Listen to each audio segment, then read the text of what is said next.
Olá, hoje nós falaremos sobre as provas discriminativas na análise sensorial. Essas provas são as análises sensoriais que a gente mais faz, tá? Dentro das provas discriminativas.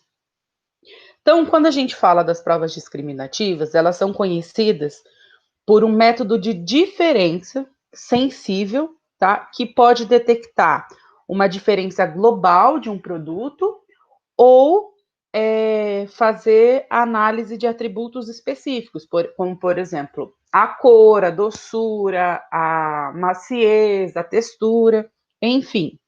Tá? E o seu objetivo é medir atributos específicos entre dois produtos. Então, eu vou ter lá, normalmente são feitas com dois tipos de amostra, e aí eu vou apresentar essas amostras para o consumidor ou para o analista, né, sensorial, e aí ele vai avaliar se existe ou não diferença entre essas amostras. Eles indicam, então, se as amostras são iguais ou diferentes, só que o mais importante de lembrar, no caso dessas análises, é que eu não consigo saber o quanto que elas são diferentes, tá? Eu só sei que tem alguma diferença, agora quanto de diferença eu não consigo mensurar. E se caso tiver diferença e eu quiser daí saber qual que é a diferença de cada uma, eu vou fazer outros testes, como os testes descritivos, que a gente vai ver nas próximas aulas. Então, a gente utiliza aí uma média de 12 a 20 provadores qualificados, tá? Vai ter algumas especificações em determinadas análises, porque dentro das provas descritivas eu tenho outras análises que a gente vai falar. E aí, com provadores treinados, se for com repetição, eu utilizo de 12 a 20 pessoas, e se for sem repetição, aí eu já tenho que dobrar, porque se eu estou repetindo, eu faço pelo menos 2 vezes ali a quantidade de testes. Agora, se eu não repito, eu tenho que ter aí no mínimo 24 a 40 pessoas, tá? Aí são divididos em 2 tipos de teste. Então, eu tenho os testes que utilizam 2 amostras, que são os testes triangular, duotrio, comparação pareada, teste 2 em 5, entre outros. E eu tenho os tipos de teste com 3 ou mais amostras, que aí a gente tem os testes de ordenação, teste de diferença do controle, comparação múltipla, entre outros. Então, a gente vai começar falando sobre a análise do duotrio. Então, a gente vai ver a parte teórica agora, e assim que retornar às aulas, a gente vai fazer a parte prática, tá? Então, a prova do duotrio, ela vai me informar, vai fazer a diferença sensorial entre duas amostras. E aí, no caso das provas do duotrio, eu indico um padrão ou uma referência. Eu coloco 3 amostras para a pessoa provar. Dentro dessas 3 amostras, uma vai ser padrão e as outras 2 eu vou codificar, tá? Quando que eu vou usar esse tipo de teste? Principalmente quando a amostra de referência é conhecida. Então, por exemplo, eu vou trabalhar com refrigerantes de cola. Qual que é o refrigerante hoje em dia de cola mais conhecido? Coca-Cola. Então, eu coloco, né, o refrigerante de cola para esses provadores, coloco como referência, e aí eu peço para indicar qual que é o igual a essa referência. Também é utilizado em rotinas de controle de qualidade, e nas provas do duotrio é importante treinar os provadores para os gostos primários, que é ácido, amargo, doce, salgado, tá? Então, isso eu preciso treinar eles e principalmente ao atributo que a gente vai avaliar, tá? Então, na prova do duotrio, eu vou apresentar 3 amostras, uma eu vou falar que é o R ou é o P, tá? E as outras 2 eu vou codificar, tá? Uma das amostras é igual ao da referência, e aí, então ele recebe primeiro a amostra de referência e em seguida as 2 amostras codificadas. Então, aqui no canto esquerdo, a gente tem, por exemplo, um exemplo de como a gente vai montar os testes. Então, aqui antes do travessão, a gente tem as amostras A e as amostras B, e depois do travessão eu tenho as amostras B e A. Antes do travessão, está relacionado com o quê? Com o meu R ou o meu P, referência ou padrão. Então, eu vou falar que essa amostra aqui, ela é minha referência ou ele é meu padrão. E depois do travessão, o que eu vou fazer? Eu vou codificar com 3 dígitos, que está lá no final da apostila, tem uma tabelinha que vocês podem utilizar, tá? E aí a mesma coisa para o B. Primeiro B é referência, depois eu apresento o B e o A, mas sempre codificados, tá? Uma coisa muito importante, estou fazendo análises de sabor doce, salgado, mas não é um sabor doce, super doce, é um sabor doce, tranquilo, né? Eu posso fazer uma quantidade maior de provas, mas agora é um doce super doce, aquele que dá até ECA. Aí eu preciso entender que não dá para eu dar muitas amostras para essas pessoas provarem, tá? Então é importante sempre avaliar o intervalo entre uma análise e outra, de acordo com a amostra que está sendo provada. E aí, entre essas amostras, eu tenho um tempo. Então, eu tenho 30 segundos, 50 segundos, 1 minuto, 3 minutos. Vou dar água, bolacha, porque isso tudo, como a gente já viu, fazem parte para cuidar da parte sensorial dessas pessoas, né? E aí tentar não exceder 4 amostras por provador. Então, aqui, né, nesse slide, a gente vê como que a gente vai apresentar a análise para o consumidor, tá? Para o provador. Então, aqui é um exemplo, essa caixinha em verde é como se fosse a nossa... Fugiu o nome. Na hora que eu lembrar, eu falo. Aí eu vou dar sempre um copo com água, a ficha de análise que a gente vai entregar, uma caneta. Isso eu sempre tenho que dar, tá? E depois vou dar as 3 amostras. Então, como eu comentei no exemplo anterior, né? Então, ali a gente tem esse segundo exemplo, A, tracinho AB. Então, o meu A é o meu padrão. Aí a minha segunda amostra é A também, só que eu codifico. E a terceira amostra é um B, só que eu também codifico. Eu não entrego A e B. Isso daqui não aparece para o consumidor, só aparece para o provador. Só aparece para o provador essas informações que estão dentro do copinho aqui em amarelo, tá? Vamos pensar que era um copinho. E sempre, gente, nessas análises, sempre pensar muito na quantidade de amostra que eu vou dar. A gente tem ali a média, que foi o que eu comentei com vocês lá no início da disciplina, mas eu posso dar um pouco mais ou um pouco menos, tá? Então, eu preciso entender. É um produto que não tem muita diferença entre uma amostra e outra, eu dou um pouquinho mais de amostra, tá? Para que a gente não tenha, porque a gente não pode repor a amostra durante a prova. É aquilo e acabou, tá? É bandeja, gente. O negócio em verde aqui, clarinho, chama bandeja, tá? Então, sempre a gente vai entregar desta forma para o provador. E aqui, essa ficha que eu coloquei aqui, né? A gente tem ela neste modelo. Então, modelo de ficha, teste do Otril. Então, eu vou escrever lá, teste do Otril, né? Você está recebendo uma amostra padrão e 2 amostras codificadas. Uma amostra é igual ao padrão e a outra é diferente do padrão. Primeiramente, prove a amostra padrão e então prove as amostras codificadas. Da esquerda para a direita. Identifique com um círculo a amostra codificada que for igual ao padrão.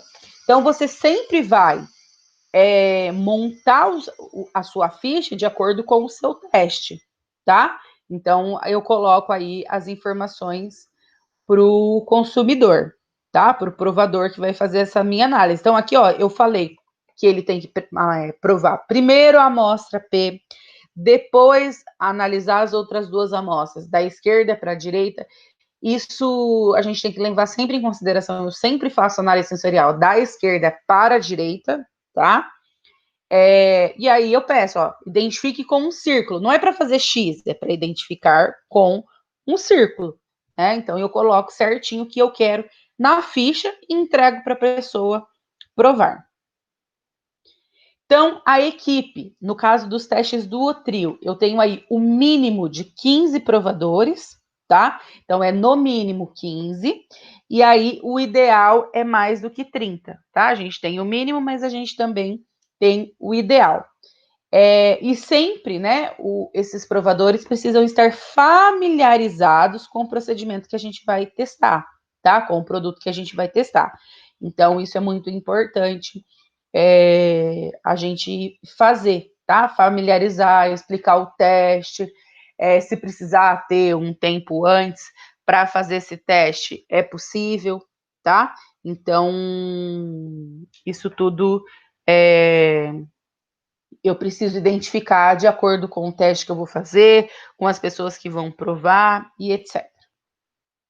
Então, quando que a gente utiliza a análise ou a prova do Otril? Então, eu utilizo a prova do Otril no caso onde eu não consigo aplicar o teste triangular, que é o que a gente vai ver na sequência, tá? Por quê? Porque o teste triangular vai causar, se for no teste triangular, vai causar uma fadiga. O que é fadiga? Cansaço, tá? Como, por exemplo, produtos muito condimentados, com muito sal, com muito açúcar, muito ácido, muito amargo. Então, isso tudo eu preciso avaliar antes de eu planejar o meu teste sensorial, tá? Então, quando eu não conseguir utilizar o teste triangular, eu utilizo a Duotril. Também posso fazer através do controle de qualidade, para controle de qualidade, para garantir que as amostras ou lotes sejam semelhantes, tá? Então, por exemplo, fiz um produto hoje e fiz um produto amanhã. Essas amostras têm que ser praticamente iguais, tá? Então, eu utilizo elas para que sejam sempre na mesma qualidade, com as mesmas características, para que eu não tenha reclamação de cliente, para que não volte o processo, tipo, o meu saque, que é o serviço de atendimento ao consumidor, tenha muitas reclamações, que as pessoas deixem de comprar e etc, tá? E também utilizo para determinar a diferença entre produtos.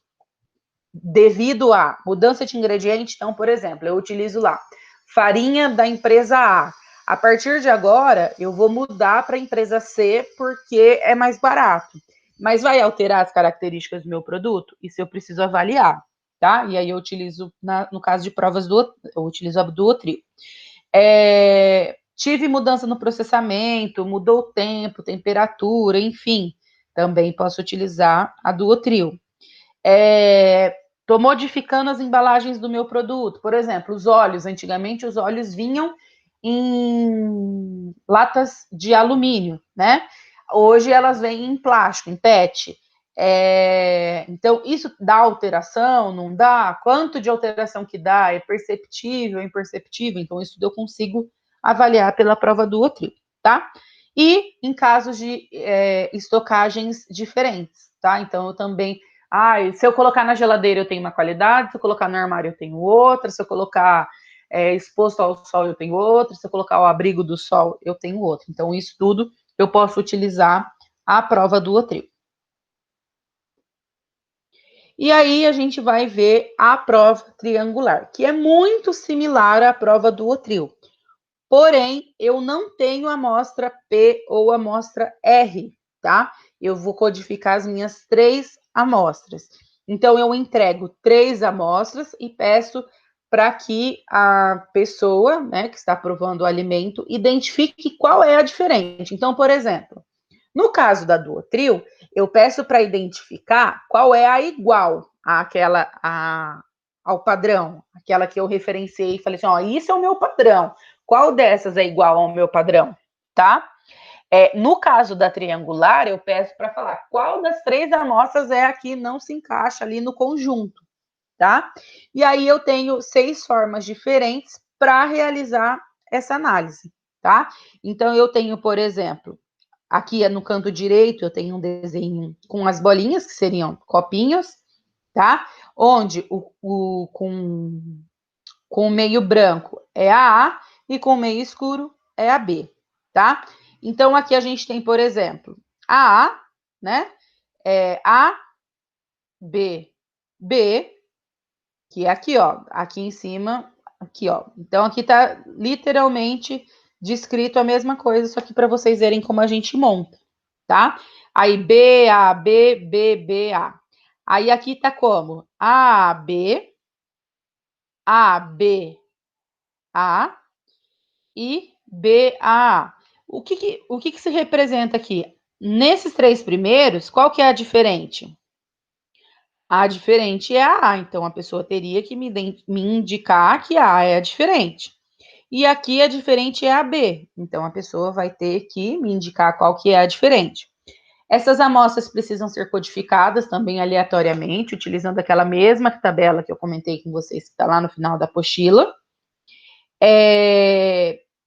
E eu apresento essas amostras para os provadores, tá? Para os avaliadores, sempre aleatorizado, igual tá aqui. Então, eu tenho 12 provadores. Eu vou apresentar o quê? 2 vezes essa, 2 vezes dessa forma, 2 vezes dessa forma, 2 vezes dessa forma, e assim por diante. Ah, eu tenho 5, então eu tenho que avaliar o que é o ideal, tá? Então, eu sempre tenho que aleatorizar. Eu não posso entregar para todo mundo montado o teste dessa forma. Eu tenho que mudar, porque vocês lembram lá nos erros que podem influenciar as respostas? Se eu apresentar sempre assim, eu posso ter um resultado que não é o ideal, tá? Por causa daqueles erros que acontecem, então por isso que a gente aleatoriza, tá? E sempre variar, então, o modo de apresentar essas amostras para prevenir influências e diminuir os erros. Aqui a gente também tem um exemplo, tá? Da amostra, de como a gente vai apresentar a amostra, então. Então, aqui o copo d'água, a ficha de análise e a caneta é igual para todos, tá? Isso eu sempre apresento, esses três. E aí eu tenho as minhas amostras. Então, por exemplo, aqui eu tenho que o B é diferente, tá? Então, o A, que é o 205, e o A, que é o 101, e o B, que é 478. E aí eu peço para a pessoa provar as três amostras, tá? E me indicar qual é a diferente. Não preciso apresentar assim, tá? Em triângulo, mas eu montei assim para vocês lembrarem, tá? Mas também, se vocês quiserem montar, não vai interferir em nada. Só que, por exemplo, vamos supor que o B tivesse aqui em cima. O que pode acontecer? Pode ficar muito evidente que o B é o diferente, tá? Mas também não tem problema. Como normalmente são pessoas treinadas, elas sabem que a gente aleatoriza aí as amostras e por isso independe de como eu estou apresentando isso, como se essa fosse a primeira, segunda e terceira, tá? No teste triangular, é muito interessante a gente falar também que a gente tem duas formas possíveis de fazer essa análise, tá? Através da escolha forçada, onde a pessoa vai ter que indicar uma amostra que seja diferente, mesmo que não tenha, ele vai ter que achar uma diferença entre as amostras, tá? E eu tenho aqueles que é para treinadores treinados, tá? Que normalmente eu peço, eu falo que ele pode, se não tiver diferença perceptível, eu peço para ele indicar na ficha, ali nos comentários, que não havia diferença significativa entre as amostras, tá? Então, na escolha forçada, normalmente podem ser utilizados tanto para provadores treinados ou não, e no caso dos provadores treinados, eu também consigo utilizar a forma onde que ele vai indicar que não havia diferença. Ele vai ter que escrever na ficha, ó, não assinalei nenhuma porque não tinha diferente, tá? Aí a gente também tem a ficha de análise sensorial, que é aquela que eu entrego para o provador, tá? E aí eu vou escrever. Por favor, prove as amostras codificadas de refresco da esquerda para a direita. 2 amostras são iguais e uma é diferente. Indique com um círculo a amostra diferente. Então, ele vai pegar esses 3 números e vai fazer o quê? Vai indicar qual era a diferente deles, tá? Isso aqui é só um exemplo para vocês verem como monta a ficha. Então, vocês não precisam ir muito longe. Na apostila, aqui nessa aula, a gente tem já os modelinhos das fichas que vocês podem utilizar para fazer análise sensorial. Aí, a prova triangular, eu preciso ter, no mínimo, 12 provadores, no caso de testes mais simples, tá?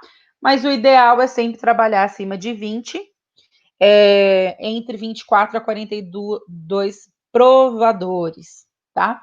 O provador precisa estar treinado ou ser treinado, eu preciso treiná-lo, explicar, falar como funciona, tá? Estar familiarizado com o procedimento do teste e o produto a ser testado. Não adianta eu querer fazer um teste de bolo se a pessoa nunca comeu bolo, tá? Então eu preciso explicar o que é um bolo, qual que é a característica, como que funciona, enfim. E sempre é importante a gente ter o quê? Uma sessão de orientação antes mesmo dos testes, tá? Para a gente oferecer o mínimo possível de informação para instruir e motivar os jogadores. Então, isso é bastante importante, tá? Ah, é o mesmo grupo que sempre faz os testes com você? Tudo bem, não precisa, mas o primeiro teste lá que você fez lá no passado, você precisa instruir e motivar os jogadores. O motivar os jogadores, gente, é muito importante, tá? O que as pessoas, se vocês forem ver alguns testes, procurarem fotos na internet e tudo mais, as pessoas fazem, elas dão chocolate no final da análise, balinhas, dão um brinde, aí tudo vai depender do recurso que a gente tem, de como que a gente pode fazer. Mas é possível, tá? A gente motivar aí também com essas coisas os provadores. Onde que a gente, então, utiliza a prova triangular? Nas mesmas coisas que a duotrio, tá? Onde não for possível aplicar duotrio, eu posso aplicar triangular.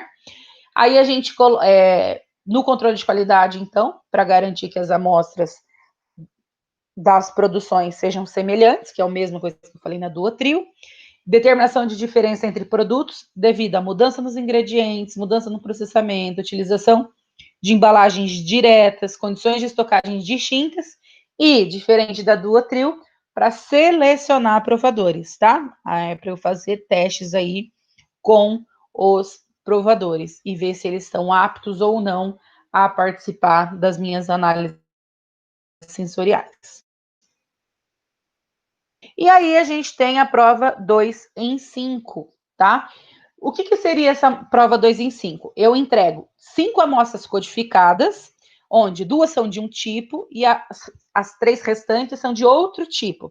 E vou pedir para que o provador divida as amostras em 2 grupos distintos, tá?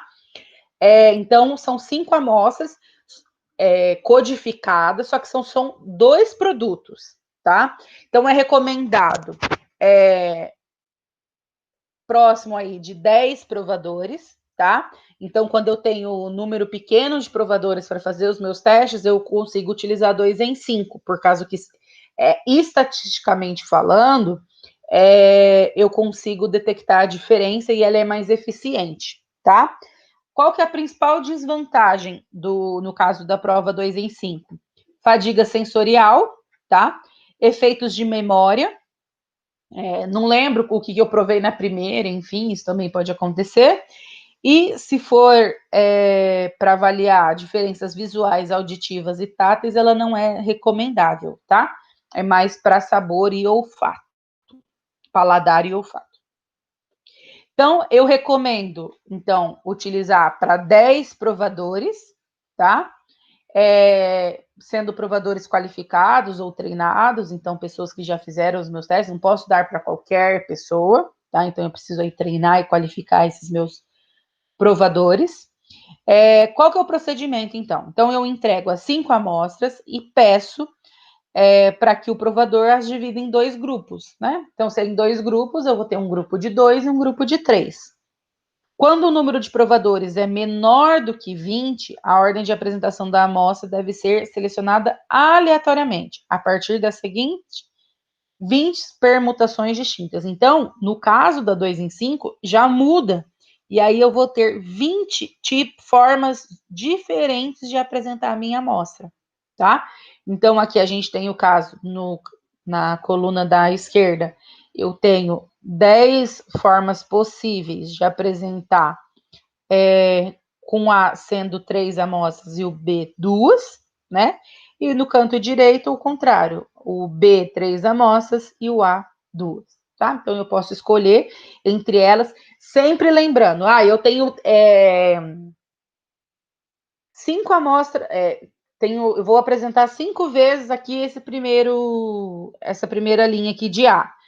Tudo bem. De B eu também tenho que apresentar 5, sempre fazer na mesma proporção, tá? Mas eu tinha 11, tudo bem, escolhe um a mais, tanto faz um do outro. Mas eu não posso perder 3 de A, sendo com 3 amostras, né? E 2 de B, e só uma de B, tá? Então eu preciso aleatorizar para eu não ter problemas e erros, como a gente já vem falando aí há algum tempo.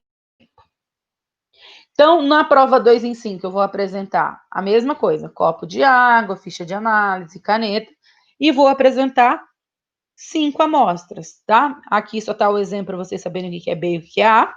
E aí eu vou apresentar essas 5 amostras codificadas, tá?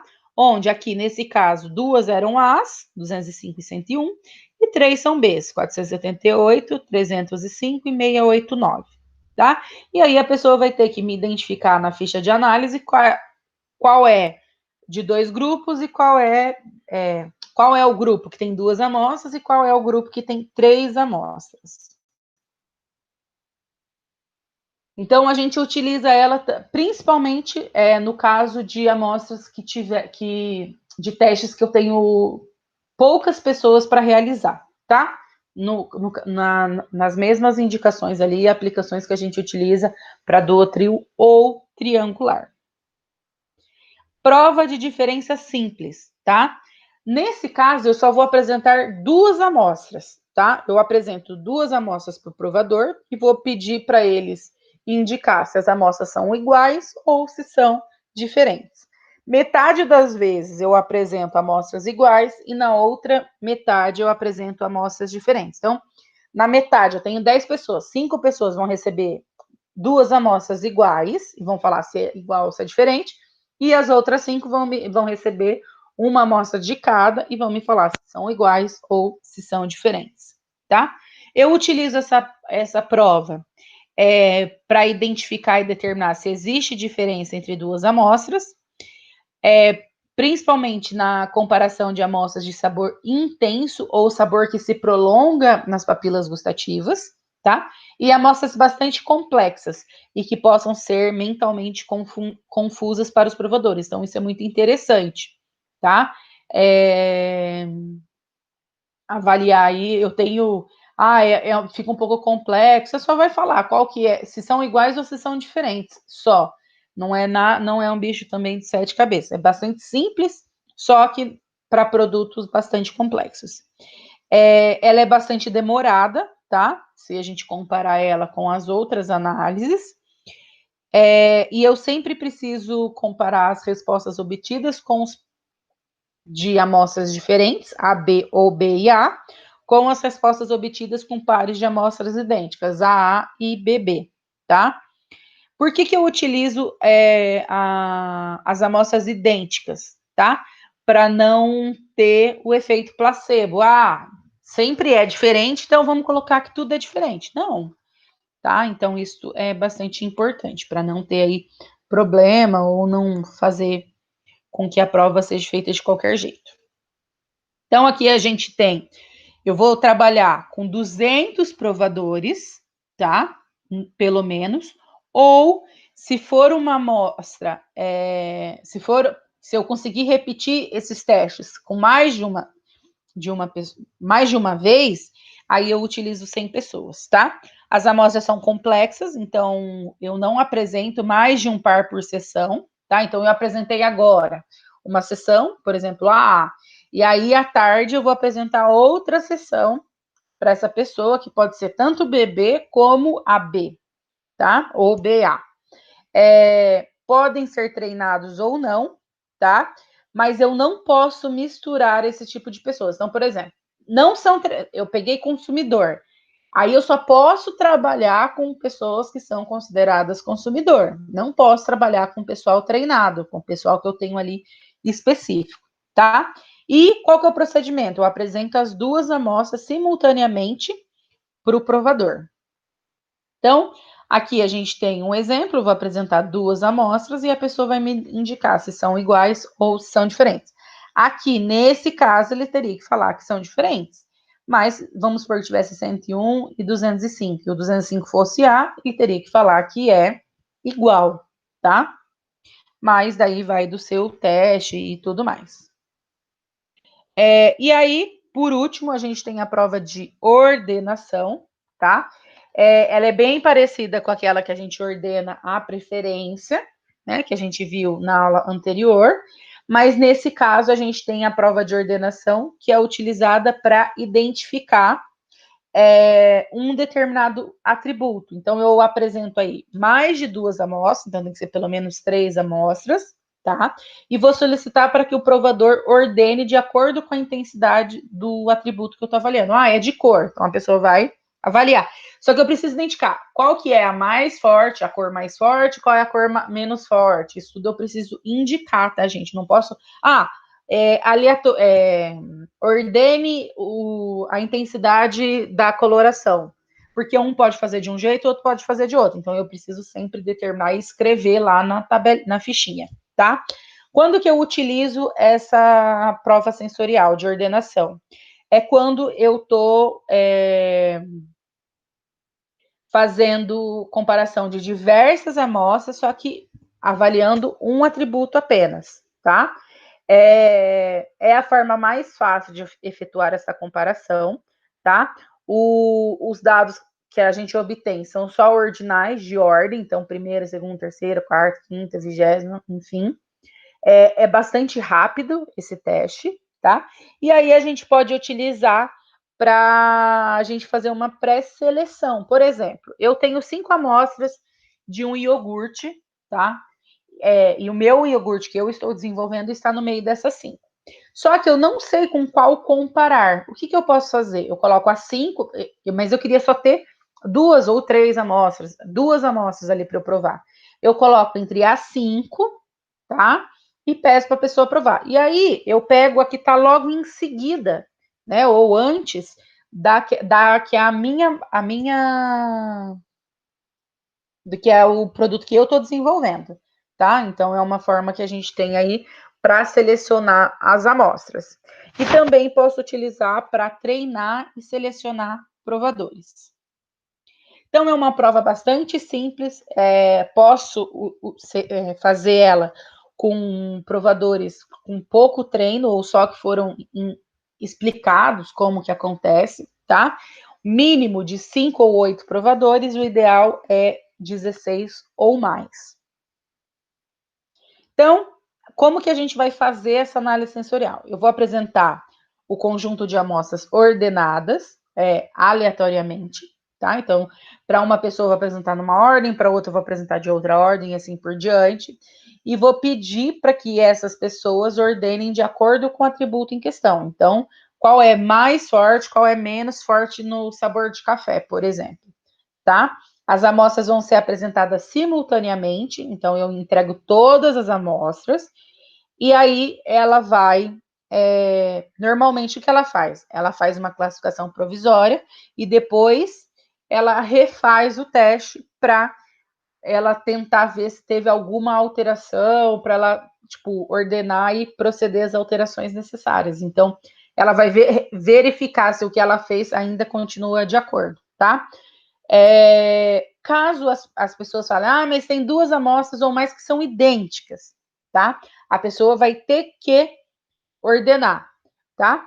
E aí, em último caso, em provadores treinados e tudo mais, eu posso indicar na folha de respostas, lá na ficha, quais eles consideravam que eram iguais, tá? Ele ordena, mas daí ele coloca lá no comentário qual que ele considerava igual. Pode ser fornecido informações específicas sobre o modo de efetuar a prova, tá? Então, por exemplo, agite a amostra antes de cheirar, misture, passe no pão, enfim, eu vou sempre passar essas informações que são específicas e que precisa para o bom andamento da minha prova, tá?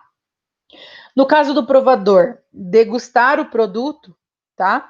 A gente pode e deve, tá? Fornecer pão, água ou outro produto para neutralizar as sensações entre as amostras.